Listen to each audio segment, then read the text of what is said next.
Hello guys! Kumusta na po kayo? Welcome back po ulit sa Luto Pinoy sa Amerika. And for today's video po, tayo po ay magluluto ng Panda Express style Kung Pao Chicken. Ito po yung mga kakailanganin natin sangkap para po sa ating recipe for today. Paki-screenshot nyo lang po.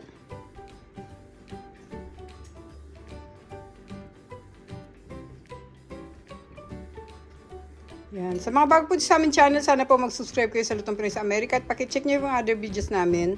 Umpisa na po natin ang pagluluto nitong ating Panda Express style Kung Pao Chicken. Salamat po. Ito po ating chicken leg meat. Lalagyan po natin or season po natin siya ng soy sauce.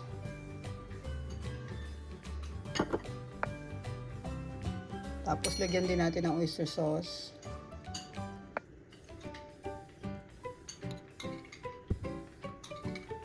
Cornstarch. Baking soda at saka yung ating black ground pepper. Mix muna po natin.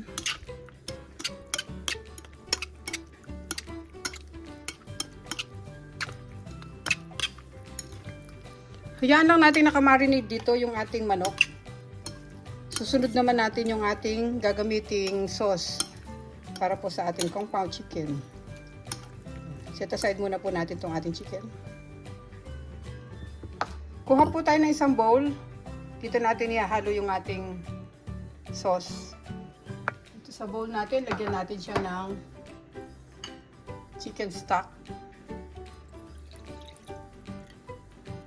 Lagyan na rin po natin siya ng soy sauce.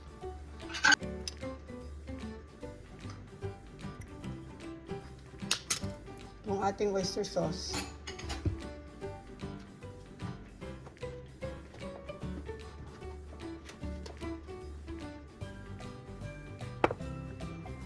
Lagyan din natin ng rice vinegar.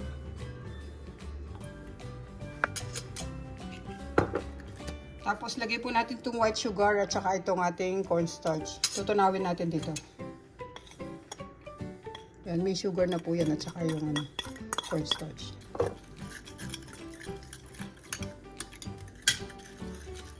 Ito yung magiging sauce ng ating Kung Pao Chicken.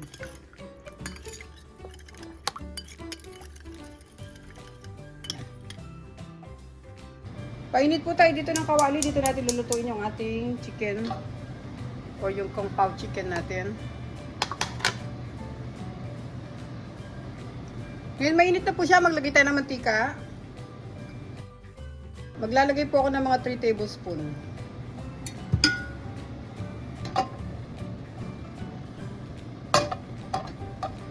Lagay natin yung chicken na minarinade natin kanina. I-sear muna po natin ito.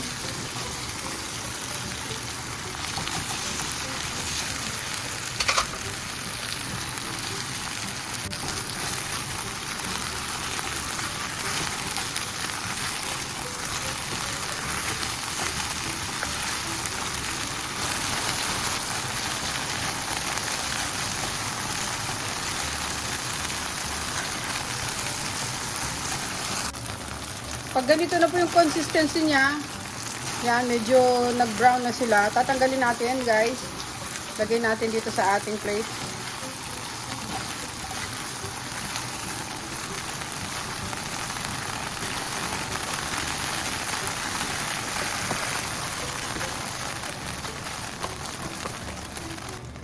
In the same pan, ilagay natin yung ating bawang. Tsaka yung ating sibuyas.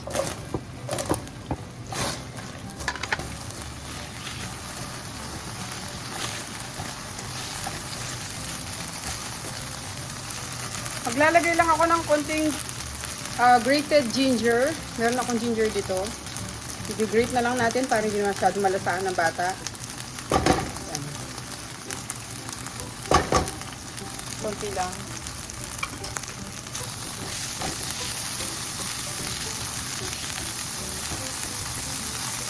Ayun, pwede na natin isunod yung ating red bell pepper.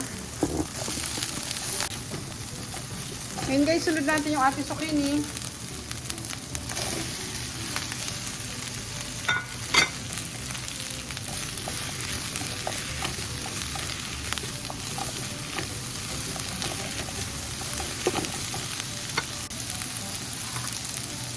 yung ating green onions at yung sili. Tapos sasabay ko na rin tong ating kasoy. Optional to guys, kung wala kayong peanuts, pwede naman yung kasoy. Kagaya ko, wala akong peanuts. Dapat peanuts ang nandyan. Kaso wala tayong peanuts. Kaya kasoy na lang.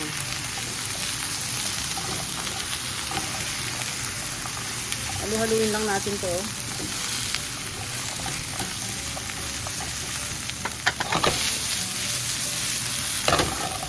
Ngayon pwede na natin isama yung ating chicken.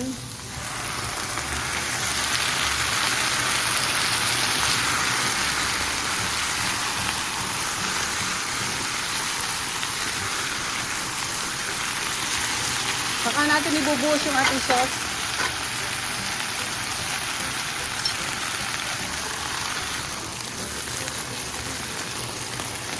Haluin lang natin. Tayo natin lumapot yung sauce.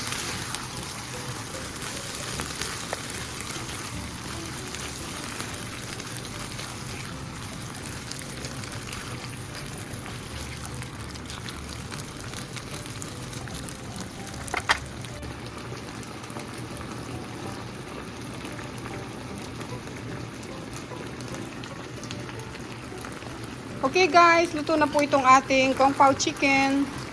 Yan, napakasarap yan, no? Hindi na kayo mag-order sa Panda Express. Tingnan nyo guys, oh.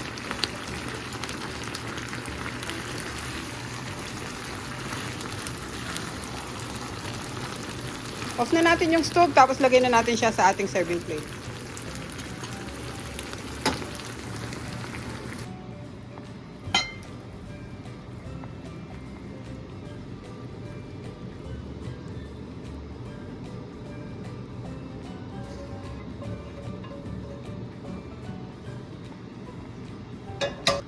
Okay guys, thank you po for watching. Ito na po yung ating recipe for today. Ang atin pong Panda Express style Kung Pao chicken.